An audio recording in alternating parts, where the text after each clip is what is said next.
সুতরাং যারা এই পয়েন্ট লিখেছেন আপনারা কিন্তু স্বাভাবিক নেই। আমার মনে হয় তারা মেয়াদ উত্তীর্ণ গাঁজা খায়। মেয়াদ আলা গাঁজা খেলে তো এত নিছেন আমার কথা না, দেহ আমার সিদ্ধান্ত আমার। আবার এক মহিলা লিখেছে ব্যানারে যে আমার চামড়া আমি দেব। ওরে শয়তান, এগুলো কি মানুষ মানুষের কাতারে পড়ে? মার বাবার কাছ থেকে শুধু সিস্টেমটা একটু, তাছাড়া আল্লাহ নিজেও আমাদেরকে বানিয়ে বানিয়ে আকাশ থেকে ফেলতে পারতো না? পারতো না? আমাদের আদি পিতাকে ফেলে নাই? কথা বলেন না কেন? আদি মাতাকে ফেলে নাই? তাদেরকে যদি আল্লাহ ফেলতে পারে, এমনকি বাবা ছাড়াও আল্লাহ বানাতে পারে হযরত ঈসাকে, প্রমাণ তো দুনিয়ায় আছে। সুতরাং যারা এই পয়েন্ট লিখেছেন আপনারা কিন্তু স্বাভাবিক নেই। আমার মনে হয় তারা মেয়াদ উত্তীর্ণ গাঁজা খায়। মেয়াদ আলা গাঁজা খেলে তো এত নিছেন আমার কথা না, দেহ আমার সিদ্ধান্ত আমার। আবার এক মহিলা লিখেছে ব্যানারে যে আমার চামড়া আমি দেব। ওরে শয়তান, এগুলো কি মানুষ মানুষের কাতারে পড়ে? তৃতীয় নাম্বারে পয়েন্টে ওরা লিখেছে যে যৌনকর্মী যারা, তাদেরকে শ্রমিকের মর্যাদা দেওয়া লাগবে। আমার এই পয়েন্টটা পড়ার পরে মনে হচ্ছিল, আল্লাহ যদি বাংলাদেশে কোনো ডাকাত বলে ইউনূস সাহেব আমাদেরকেও কিন্তু মর্যাদা দেওয়া লাগবে শ্রমিকের, কারণ আমাদেরও কষ্ট কম হয় না। ডাকাতি করা কত কঠিন, গাছ কেটে কাঁধে নিয়ে রাস্তায় ফেলে গাড়ি দাঁড় করিয়ে এত বড় ছুরি সামনে নিয়ে দাঁড়ানো লাগে। এখন বলছেন এখন, আমি তো নিজে দেখেছি কয়বার ডাকাতের হাতে পড়লাম। একবার পড়েছিলাম সাতক্ষীরায়, বিশাল এক গাছ কেটে ৮-৯ জন কাঁধে করে রাস্তার মাঝে দিয়ে গাড়ি থেমে গেল, সবার পেছনে পেছনে বড় বড় ছুরি। আমি তো কাঁচ খুলে দেওয়ার পরে দেখি মুখ বের করে কয়েকজন মুখ বাঁধা। আমার টাকা পয়সা চা, আমি আগেই বের করে বলছি নেন।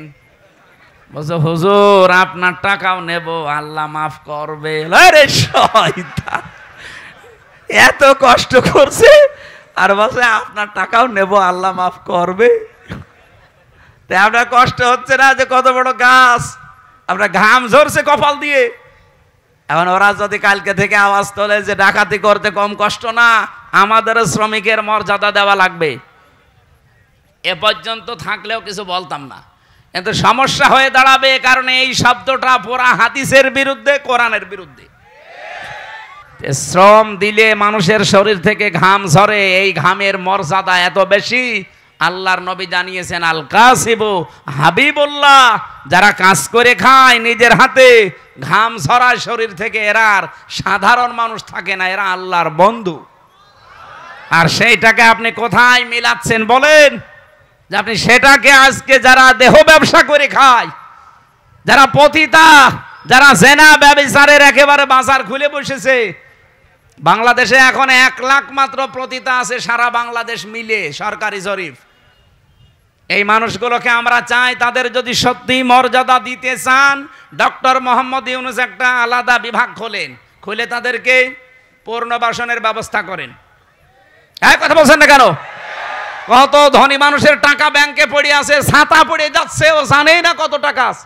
ওই টাকাগুলোর কাছ থেকে নেন। মাত্র 1 লাখ যৌনকর্মী, এদের কর্মসংস্থান তৈরি করেন, দরকার হয় ওদের আলাদা আলাদা বিয়ের ব্যবস্থা করেন। এরপরে এই মানুষগুলোকে সেলাই মেশিন কিনে দেন, 2টা গরু কিনে দেন, 5টা ছাগল কিনে দেন। এই সমস্ত কাজ কারবারে নেই। ওনারা শ্রমিকের মর্যাদা দিতে চায়। যেই কয়জন কমিশনে আছে সবগুলো তিলক পরা আর টিপ পরা, এগুলো সব ওই স্বৈরাচারের দোসর, ওই খুনি হাসিনার দোসর। এই 15.5 বছরে সব ওদের পক্ষে কথা বলতো, এখন হঠাৎ করে সুর পাল্টিয়েছে। আপনি সুর পাল্টান আর রং পাল্টান, কোরআনের বিরুদ্ধে আপনি অবস্থান নিয়েছেন। এই জন্য আমরা বারবার বলছি, এই কমিশনের রিপোর্ট তো দূরের কথা, ও কমিশনই দেশের মানুষ মানে না। এরপরও যদি বাধ্য করেন, আগস্টের 5 তারিখ কিন্তু শেষ হয়ে যায়নি, আবার আসতেছে। এই কথা বলেন না কেন? হাজারো আল্লাহর কোরআনের 13টা আয়াত ওরা ভুল ধরেছে।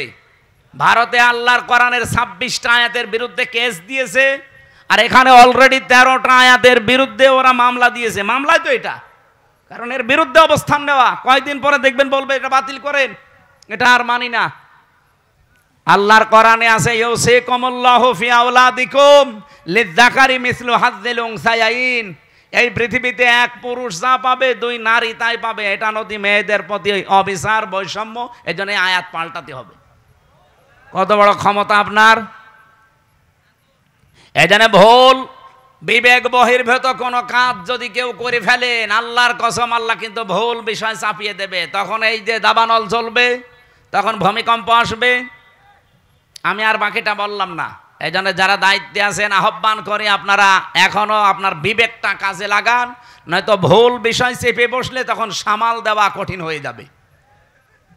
এই যে আগস্টের 5 তারিখের পরে বিভিন্ন জায়গায় চাঁদাবাজি আরম্ভ হয়েছিল, এই এলাকায় হয়েছে কি আমি জানি না।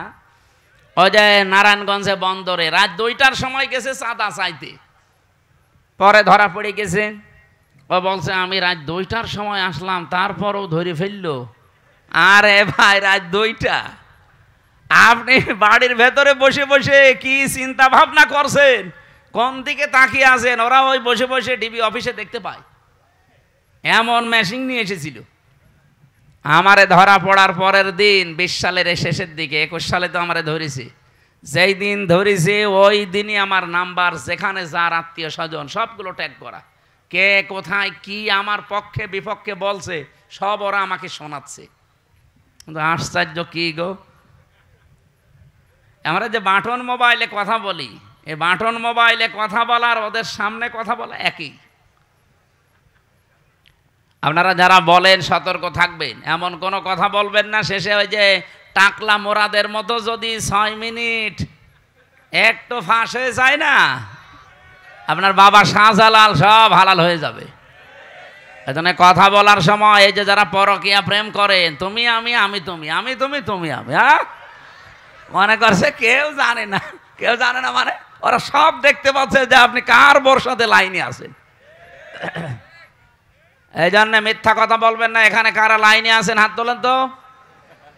ওই যে একজন, ঠিক আছে, আপনি লাইন চালান, আপনাকে কয়েকদিন পরে দেখা হবে কার সাথে আপনার লাইন আছে। হোয়াটসঅ্যাপ অনেকে বলে এটা নিরাপদ। কে বলেছে আপনাকে? হোয়াটসঅ্যাপে কথা বললে ওরা দেখতে পাচ্ছে। এ বাংলাদেশে নিরাপদ হওয়ার মতো কোনো এখন অ্যাপস আর নেই। সে যেইটাই বলেন, মেসেঞ্জার বলেন, ইমো তো আরো ঘরের ভেতরে। ওই ইমোতে কথা বলা আর ওদের সামনে বসে বসে বলা একই। হোয়াটসঅ্যাপটা এটা সবাইকে ওরা ট্যাগ করে না, যাদের টার্গেট করে তাদের। এই যে এই ভুল সিদ্ধান্ত নেওয়ার কারণে বিবেকটা কাজে লাগছে না, এই কারণে আজকে যে বিপর্যয় নেমে আসবে, এই দাঙ্গা তৈরি হওয়ার কারণে শুধু কি মুসলমান মরবে, হিন্দু মরবে না? এক কথা বলেন না কেন? ওখানে যদি মনে করেন মুসলমান আছে 30 কোটি, হিন্দু আসে 100 কোটি, এই কারণে আপনি মুসলমান 10 জন মেরে ফেললেন, হিন্দু 2 জন মরিছে। বাংলাদেশে আমরা 92 জন মুসলমান 100 জনের, বাকি 4 জন হিন্দু, অন্যান্য জাতি মিলে আর 4 জন। ওখানে যদি 2 জন মুসলমান মরে, এখানে 5 জন মরবে না? হ্যাঁ, সব ছাপা হয়ে যাবে। এই জন্যই তো আমরা জানাচ্ছি যে এই মাতালটাকে থামান।